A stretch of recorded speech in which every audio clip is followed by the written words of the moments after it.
नमस्कार। पिछले व्याख्यान में हमने रसखान कवि द्वारा रचित सवैयों की व्याख्या को पढ़ा। उसी कार्य को आगे बढ़ाते हुए उनके बचे हुए पद्यांशों की व्याख्या को हम आज पढ़ेंगे, जो इस प्रकार हैं। अखियाँ अखियाँ सो सकाए मिलाए हिलाए रिझाए हियो भरी बो। रसखान के माध्यम से गोपियाँ कहती हैं, यानी एक गोपी अपनी दूसरी सखी को क्या कहती हैं कि श्री कृष्ण ने अपनी सुंदर आँखों को उनकी आँखों के साथ मिलाकर रिझाए उन्हें इस प्रकार आकर्षित कर लिया है, हियो भरीबो, कि उनका हृदय जो है वो प्रेम से भर गया है। बतिया चित चोरन चेटक सी रस चारु चरित्रन उचारिबो। रस चारु, रस से भरी हुई, चेटक सी, एक जादू के समान, बतियाँ, उनकी जो बातें हैं, चित्त चोरन, हृदय को चुराने वाली हैं। गोपी कहती हैं कि रस से भरी हुई, एक जादू के समान उनकी बातें हृदय को चुराने वाली हैं, चरित्रन उचारिबो, और इस प्रकार उनका चरित्र जो है वो प्रकट हो रहा है, अर्थात वो अपने प्रेम से वश में कर लेते हैं दूसरों को। रस खाने के प्राण सुधा भरियो, अधरान पे त्यो अधरा धरिबो। रसखान जी कहते हैं अधरान पे, कि जब वो अपने होठों पर त्यो अधीरा धरिबो, उनके होठों को धारण करते हैं, प्राण सुधा भरियो, तो उनके प्राणों में अमृत भर देते हैं। रसखान जी कहते हैं कि जब श्री कृष्ण अपने होठों पर उनके होठों को धारण करते हैं तो उनके प्राणों में अमृत का संचार हो जाता है। इतना ही नहीं, मैन के मोहिनी यंत्र पे, जो कामदेव के मोहित करने वाले यंत्र हैं, जो टोने हैं, जादू हैं, मंत्र वसीकर सी करिबो, वो अपने मंत्रों से उसको भी वश में कर लेते हैं। जा दिन ते निरख्यो नंद नंदन। अब आगे गोपी कहती हैं, जिस दिन से निरख्यो देखा है नंद नंदन, उस नंद के पुत्र यानी श्री कृष्ण को, कानी तजी, मर्यादा को छोड़ दिया है, घर बंधन छूटो, और घर के बंधन भी सब कुछ छूट गई हैं। क्या कहती है गोपी कि जिस दिन से मैंने उस नंद के बेटे श्री कृष्ण को देखा है, मैंने उस लोक मर्यादा को त्याग दिया है और घर के बंधनों को भी छोड़ दिया है। चारू बिलोकनी की निसी मार संहार गई, मन मार न लूटो। अब वो कहती हैं कि मैंने जब से उन श्री कृष्ण की सुंदर रूप को देखा है, मैंने अपने उनको हृदय में संभाल लिया है, उनके रूप को अपने हृदय में समाहित कर लिया है। मन मार न लूटो, अब मेरे मन को मार कामदेव भी लूट नहीं सकता, यानी कामदेव भी हमें अपनी ओर आकर्षित नहीं कर सकता।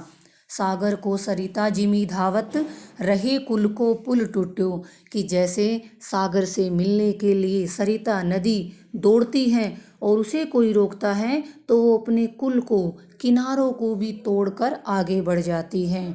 मत भयो मन संग फिरे, रस खानी स्वरूप सुधारस छूटो। अब वो आगे कहती हैं कि जब से उनका सुंदर रूपी अमृत रस छूटा है, हमें वो प्राप्त हुआ है, वो अमृत रस, हमारा मन जो है मस्त होकर उन्हीं के संग संग फिरता है, उन्हीं के साथ रहता है। कल कानन कुंडल मोर पखा, कल होता है सुंदर, कानन कान, कुंडल कानों में पहने जाने वाले कुंडल। रसखान के माध्यम से गोपियाँ कहती हैं कि उनके कानों में जो कुंडल हैं वो सुंदर लग रहे हैं। मोर पखा, सिर के ऊपर मोर पंख सुशोभित हो रहा है। उर पे, और उनके हृदय में यानी गले में वनमाला विराजती सुशोभित हो रही है। मुरली कर में, उनके हाथों में जो मुरली है। अधरा, उनके होठों पर मुस्कानी तरंग, मुस्कान की जो तरंगे हैं, महाछवि छाजती हैं, उनकी महान शोभा सुशोभित हो रही है। रसखानी लखेतन पीत पटा, सतदामिनी की दुति लाजती हैं। रसखान कवि कहते हैं कि उनके शरीर पर जो पीले रंग के वस्त्र हैं, दामिनी की दुति, जो बिजली की चमक है, वो भी उसके सामने लज्जित हो जाती है। वह बांसुरी की धुनी, गोपी आगे कहती हैं कि उनकी बांसुरी की वो मधुर धुन कान परे, जब कानों में पड़ती है, कुल कानी, हम अपनी कुल की लाज को छोड़कर, हियो हृदय से तजी छोड़कर भाजती हैं, दौड़ पड़ती हैं। अर्थात वो कहती हैं कि जब उनकी बांसुरी की मधुर धुन हमें सुनाई पड़ती है तो हम अपने कुल की मर्यादा को हृदय से त्याग कर उस धुन के पीछे दौड़ पड़ती हैं। ब्रह्म में ढूंढो पुराणन गानन, वेद ऋचा सुनी चोगुने चायन। अब वो कहते हैं कि मैंने उस ब्रह्म को पुराणों के गानन, गीतों में ढूंढा है, वेद ऋचा, वेदों की ऋचाएं सुनी है, चौगुने चायन, 4 गुने ऊंची आवाज में। गोपी कहती हैं कि मैंने उन ब्रह्मा को पुराणों के गीतों में ढूंढा है और वेदों की ऋचाओं को भी मैंने 4 गुने ऊंची आवाज में सुना है। देखो सुनो कभू न कितु, वह कैसे स्वरूप ओ कैसे सुभायन। कि मैंने न देखा है न सुना है कभी भी कहीं पर भी, कैसे स्वरूप, उनका स्वरूप कैसा है, ओ कैसे सुभायन, उनका स्वभाव कैसा है। तेरत हेरत हारी परो, रसखानी बतायो न लोग लुगायन। अब गोपी कहती हैं कि मैं तो उनको टेरत, पुकारती हुई, हेरत, उनको ढूंढती हुई, हारी परो, थक गई हूँ, हार गई हूँ। रसखान जी कहते हैं बतायो न लोग लुगायन, भी किसी भी नर और नारी ने मुझे उनके बारे में नहीं बताया। देखो कि जब मैंने देखा दुरो छिपकर, वह वो श्री कृष्ण कुंज कुटीर, कुंज से बनी हुई कुटिया में बैठे हुई हैं। पलोटत होता है दबाना, पैरों को दबा, राधिका पायन, राधा के पैरों को। कि जब मैंने देखा वो कुंजों से बनी हुई कुटिया में बैठी हुई राधिका के पैरों को दबा रहे हैं। शेष गणेश महेश दिनेश, सुरेशहु जाहि निरंतर गावे। अब वो आगे क्या कहते हैं कि शेषनाग, गणेश, महेश यानी शिव, दिनेश सूर्य, सुरेशु होता है इंद्र, शेषनाग, गणेश, शिव, सूर्य और देवताओं के राजा इंद्र भी जाही निरंतर गावे, जिसका निरंतर गान करते रहते हैं। जाही जो अनादि है, अनंत है, अखंड है, अछेदनीय है, अभेद जिसे भेदा नहीं जा सकता, सुभेद बतावे, वो जो वेदों में बताया गया है। नारद से सुख व्यास रहे पचिहारे, नारद से लेकर सुखदेव ऋषि और व्यास ऋषि भी पचिहारे तऊ, तपस्या करके हार गए हैं, पुनि पार न पावे, लेकिन फिर भी वो उसको प्राप्त नहीं कर पाए हैं। ताही उन श्री कृष्ण को अहीर की छोहरियाँ, ये अहीर की बालाएं, अहीर की लड़कियाँ छछिया भर एक मिट्टी के छोटे से बर्तन में छाछ भरकर नाच नचावे, अपनी उंगलियों पर नचा रही हैं। अर्थात रसखान जी कह रहे हैं कि जिन्हें शेष, गणेश, महेश आदि बड़े से बड़े भी अपनी तपस्या के बल पर उनको प्राप्त नहीं कर पाए, उन श्री कृष्ण को वो अहीर की गोपियाँ, अहीर की लड़कियाँ एक छाछ के बदले में, एक लस्सी के बदले में अपनी उंगलियों पर नाच नचा रही हैं। अर्थात श्री कृष्ण को प्रेम से पाया जा सकता है। जा दिन ते वह नंद को छोहरो, या बन धेनु चराई गयो है। आगे गोपियाँ कहती हैं कि जिस दिन से वह नंद का बालक इस वन में गायों को चरा कर गया है, मीठी ताननी, उनकी मीठी धुन, गोधन गावत, वो गोधन गा रहे हैं, गीत गा रहे हैं, बैन बजाई रिझाई गयो है, और अपनी मधुर वाणी से उनको प्रसन्न करके गया है। कि जिस दिन से वो नंद का बालक इस वन में गायों को चरा के गया है और अपनी मीठी धुन बांसुरी की बजाकर उनको प्रसन्न करके गया है, वा दिन, उस दिन से सो कछु टोना सो के रसखानी ही में समाई गयो है। उस दिन से रसखान जी कहते हैं कि उस दिन से कुछ जादू के समान हमारे हृदय में समा गया है, बस गया है। कोऊ ने काहू की कानी करे, कि कोई भी किसी की कानी लाज नहीं करता, शर्म नहीं करता। सगरो ब्रज, सारा का सारा ब्रज बिकाई गयो है, लगता है उनके हाथों बिक गया है। गोरज बिराजई भाल, लहलही वनमाल। गोरज होता है गायों के पैरों से उठने वाली धूल, विराजई सुशोभित हो रही है, भाल उनके मस्तक पर। आगे श्री कृष्ण के सौंदर्य का चित्रण करते हुए कहते हैं कि गायों के पैरों से उठने वाली धूल उनके माथे पर सुशोभित हो रही है। लहलही वनमाल, और जो वनमाला उन्होंने पहनी हुई है वो भी सुंदर लग रही है। आगे गैयाँ पीछे गवाल, गावें मृदु तानरी। आगे आगे गायें चल रही हैं और पीछे पीछे वो गवाले चल रहे हैं मृदु तानरी, और वो मीठी मीठी धुन में गाते हुए आगे बढ़ रहे हैं। तैसी धुनी बांसुरी मधुर मधुर तैसी, कि उनकी वो धुन, उनकी वो गीतों की धुन बांसुरी की मीठी मीठी धुन जैसी है। बंक चितवनी मंद मंद मुस्कानेरी, वो श्री कृष्ण अपनी तिरछी नज़रों से, बंक होता है तिरछी, चितवनी होती है नजरें, वो श्री कृष्ण अपनी तिरछी नज़रों से धीमे धीमे मुस्कुरा रहे हैं। कदम विटप के निकट तटनी के आओ, और वो कदम विटप, कदम्ब का वृक्ष जो नदी के किनारे पर है उसके पास आते हैं। अटा चढ़ी, और किसी ऊंची सी अटारी के ऊपर चढ़कर पीतपट अपने पीले वस्त्रों को फहराने लगते हैं। रस बरसावे, उनका वो दृश्य रस बरसा रहा है, तन तपन, शरीर की तपन को शांत कर रहा है। बुझावे नैन, और जो आँखों की प्यास है वो उनके सौंदर्य को पीकर बुझ रही है। प्राणी रिझावे वह आवे रसखानी री, रसखान जी कहते हैं वो समस्त दृश्य उनके प्राणों को प्रसन्नता से भर रहा है। अगले पद्यांश में, प्राण वही जो रहे रिझीवा पर, यही लिही वाही रिझायो। अब वो गोपी क्या कहती हैं कि प्राण वही श्रेष्ठ हैं जो उन्हें रिझा सके। रूप वही लिही वा रिझायो, और रूप वही श्रेष्ठ माना जाएगा जिस पर वो मोहित हो सके, जो रूप उन्हें रिझा सके। शीस वही जिन वे पर से पद, शीस वही, सिर वही श्रेष्ठ हैं जिन वे पर से पद, जो उनके चरणों को स्पर्श करें।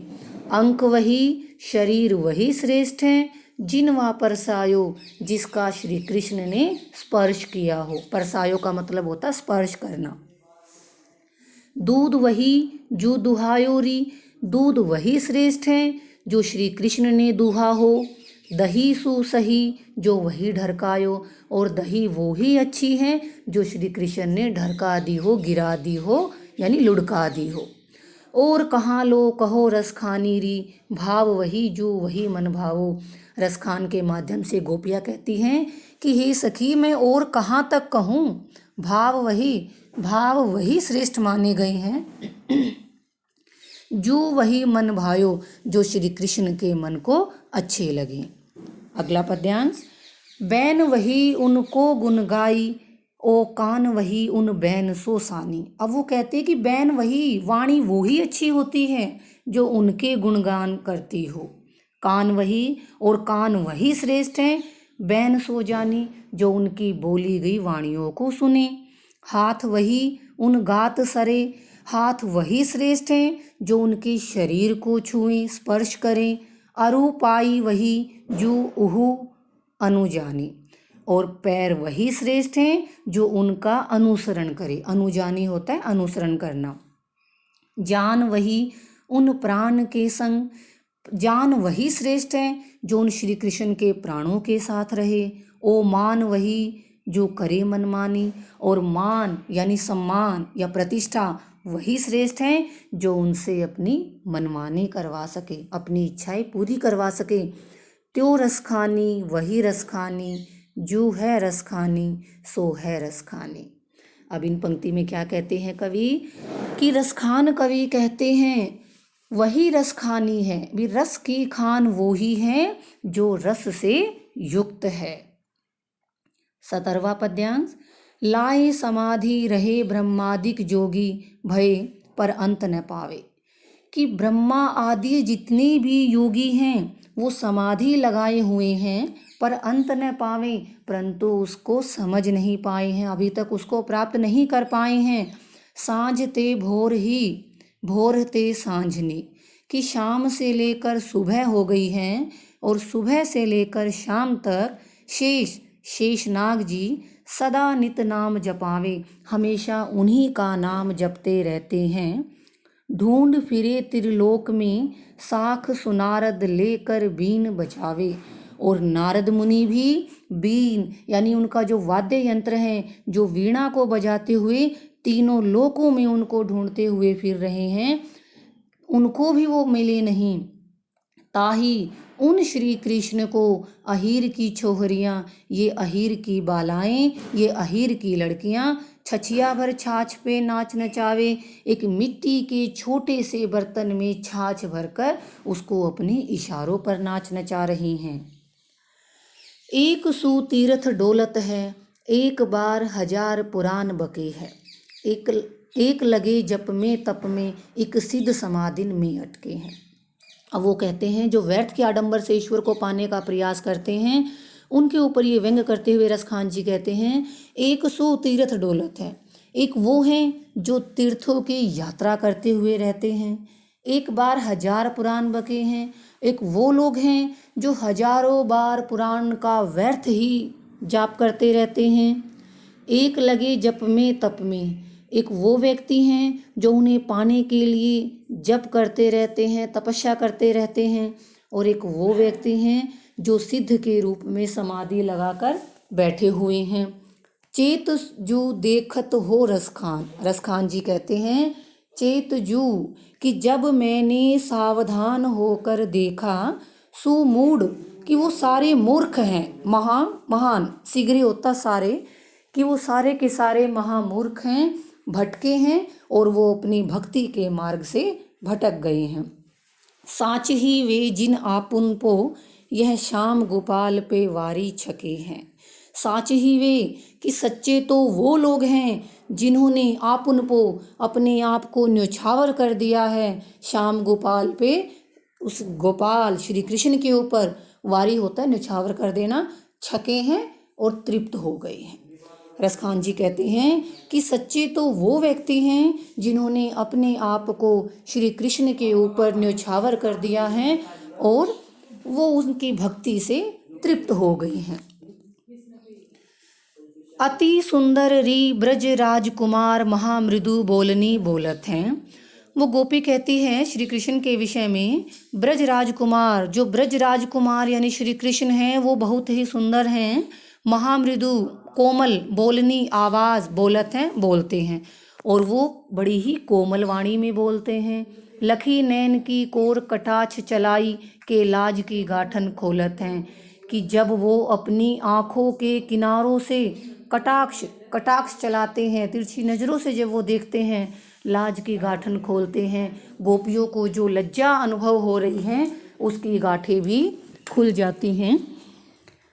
सुनी री सजनी हे सखी सुनो, अलबेलो लला, वो लला श्री कृष्ण अलबेला है, मस्त है, वह कुंजनी कुंजनी डोलत है, वो उपवन में घूमता रहता है, डोलता रहता है। रसखानी लखे मन बूढ़ी गयो, मधी रूप के सिंधु कलोलत है। रसखान जी कहते हैं कि उनको देखकर उस रूप के सागर में हमारा मन डूब गया है, कलोलत क्रीड़ा करना, और उस रूप सागर में हमारा मन क्रीड़ा कर रहा है।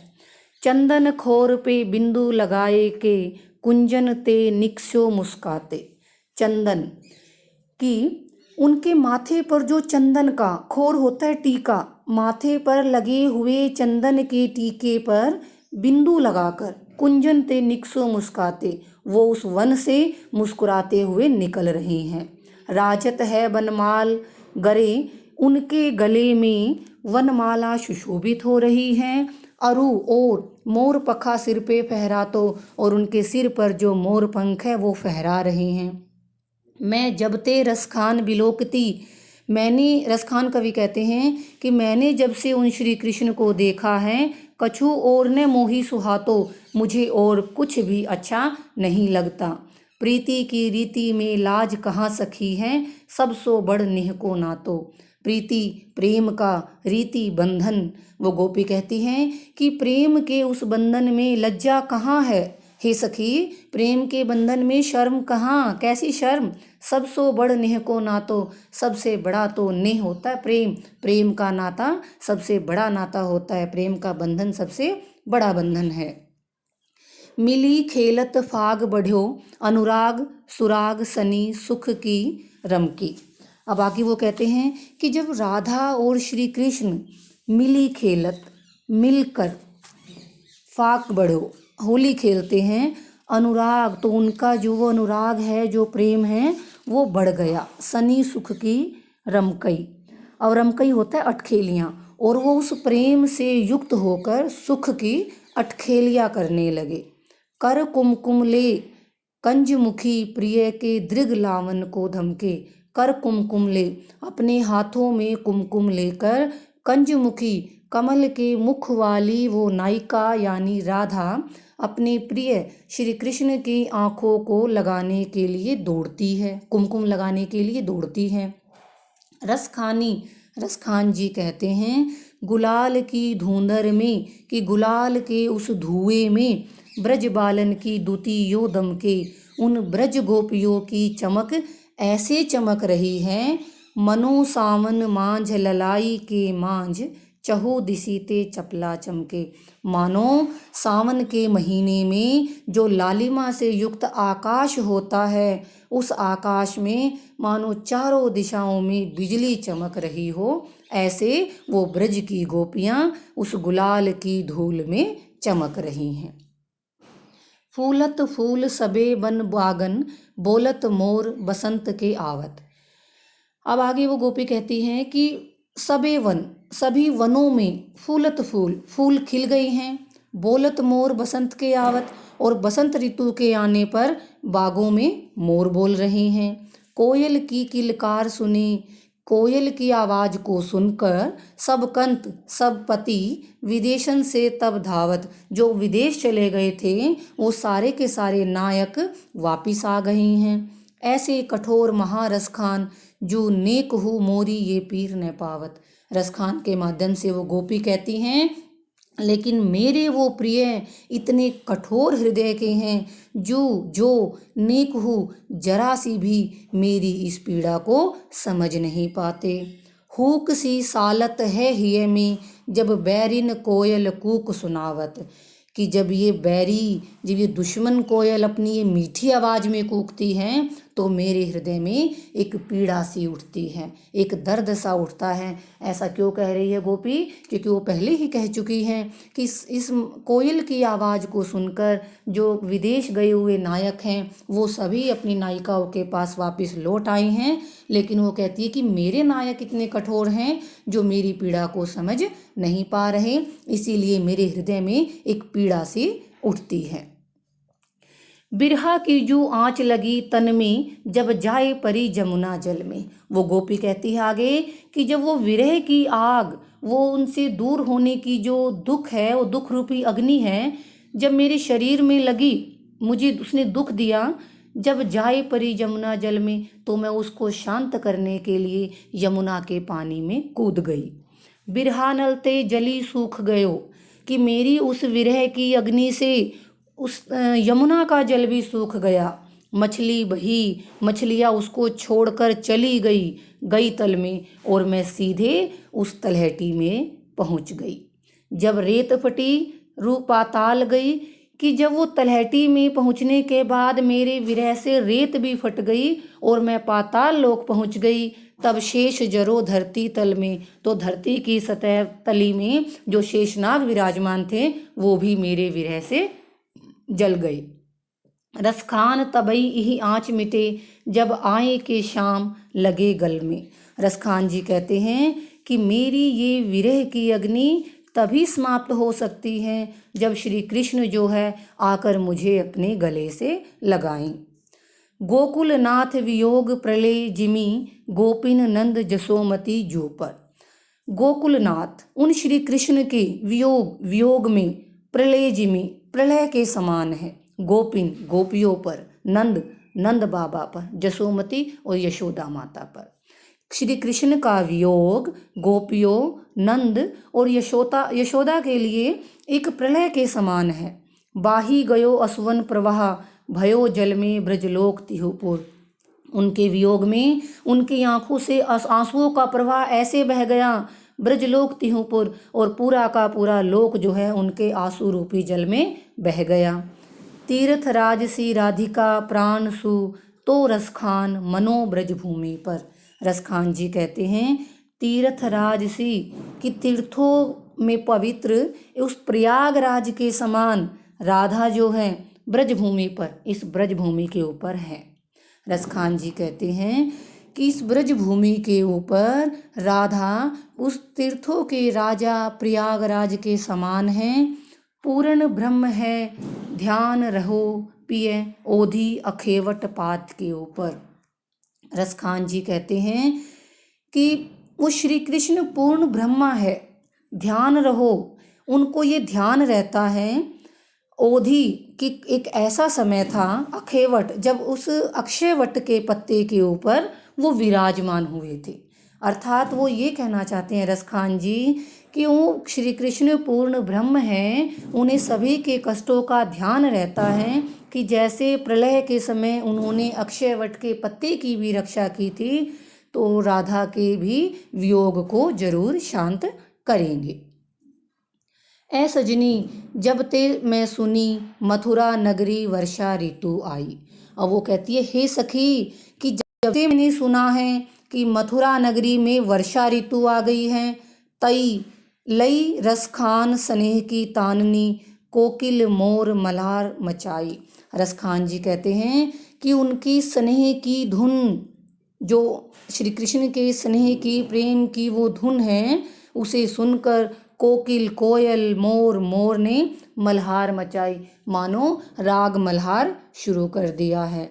सांझ ते भोर लो भोर ते सांझ लो, गोपिन चातक जो रट लाई। कि शाम से लेकर सुबह तक और सुबह से लेकर शाम तक गोपियाँ चातक पक्षी के समान श्री कृष्ण की ही रट लगाई रहती है। अर्थात जैसे चातक पक्षी बारिश की रट लगाता है क्योंकि वो बारिश का ही पानी पीता है, कोई और पानी वो ग्रहण नहीं करता, उसी प्रकार गोपी चातक पक्षी की भांति श्री कृष्ण के नाम की रट लगाए हुए हैं। एरी सखी कहिए तो कहाँ लगी, बैरी अहीर ने पीर ने पाई। एरी सखी, हे सखी कहिए तो कहाँ, कि मैं अब कहाँ तक कहूँ। बैरी वो जो दुश्मन है, वो अब श्री कृष्ण को दुश्मन इसीलिए कहा क्योंकि वो उनसे आकर मिल नहीं रहे हैं। अहीर उन श्री कृष्ण ने, पीर न पाई कि हमारी इस पीड़ा को समझा नहीं है। वो कहती हे सखी कि मैं कहाँ तक कहूँ, उन दुश्मन श्री कृष्ण ने हमारी इस पीड़ा को अभी तक समझा नहीं है। धन्यवाद। तो आज हमारे इस व्याख्यान में हमारा रसखान कवि के सवैयों का व्याख्या कार्य पूरा होता है। धन्यवाद।